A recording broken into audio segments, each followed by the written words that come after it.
कोलकाता के आरजी कर medical college और हॉस्पिटल के सेमिनार हॉल में 9 अगस्त को पोस्ट ग्रेजुएट ट्रेनी के साथ रेप कर उसकी हत्या कर दी गई।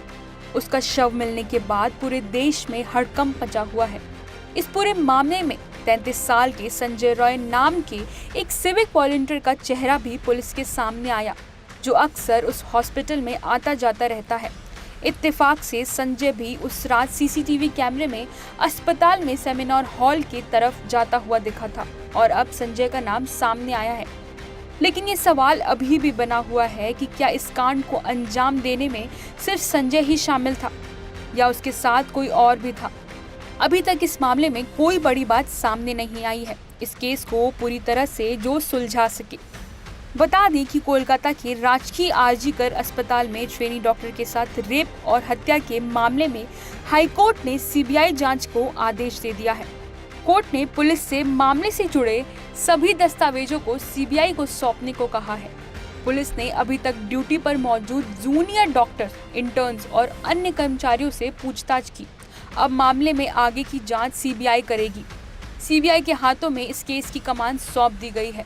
और तो और हाईकोर्ट ने पश्चिम बंगाल सरकार से सवाल भी किया कि आरजी कर मेडिकल कॉलेज और अस्पताल में महिला डॉक्टर के साथ कथित रेप हत्या मामले में शुरुआत में ही हत्या का केस क्यों नहीं दर्ज कराया गया। अब सवाल ये उठता है कि इस केस की कमान तो सीबीआई के हाथों में दे दी गई है, लेकिन क्या सीबीआई इस केस की गुत्थी को सुलझा पाएगा? क्योंकि सीबीआई के पास जैसे ही केस रेफर होता है, लोगों की चिंता बढ़ जाती है और सवाल भी उठने लगते हैं। अगर हम पास्ट में जाकर देखें तो सीबीआई के हाथों में जो भी केस की कमान दी गई है, उन केसों को लेकर अभी तक कुछ खुलासा नहीं हो पाया और आरोपी का नाम सामने नहीं आया है। अब सुशांत सिंह राजपूत के केस की ही बात करते हैं। सुशांत की मौत 14 जून 2020 को हुई थी, लेकिन जब ये केस सीबीआई के हाथों में दिया गया, इस केस को लेकर कुछ भी सामने नहीं आया और अभी तक बस अनुमान ही सामने आ रहे हैं। अब बात करते हैं सबसे चर्चित केस, आरुषि तलवार।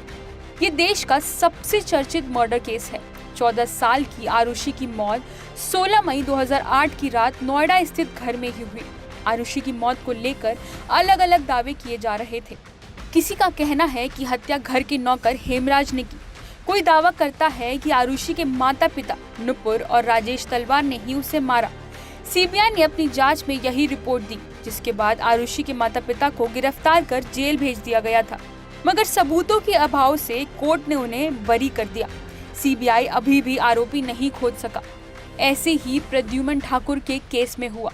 गुड़गांव के रेयान इंटरनेशनल स्कूल के बाथरूम में 8 सितंबर 2017 को दूसरी क्लास के स्टूडेंट प्रद्युमन ठाकुर का शव मिला था।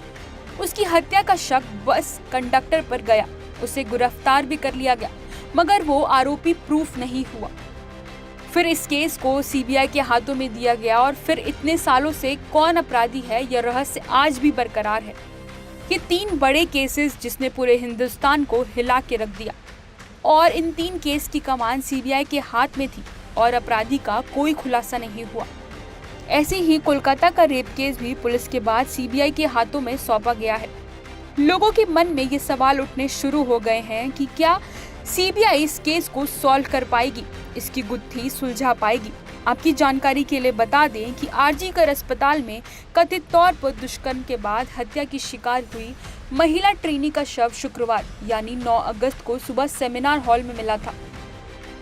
इस सिलसिले में शनिवार को एक स्वयंसेवक को गिरफ्तार किया गया था। अभी तक जांच को लेकर पुलिस ने बताया कि आरजी कर अस्पताल में छाती रोग विभाग के प्रमुख और एक सुरक्षा कर्मी को भी जांच के सिलसिले में लाल बाजार बुलाया गया है। एक पुलिस अधिकारी ने कहा 25 लोगों से पूछताछ की गई है।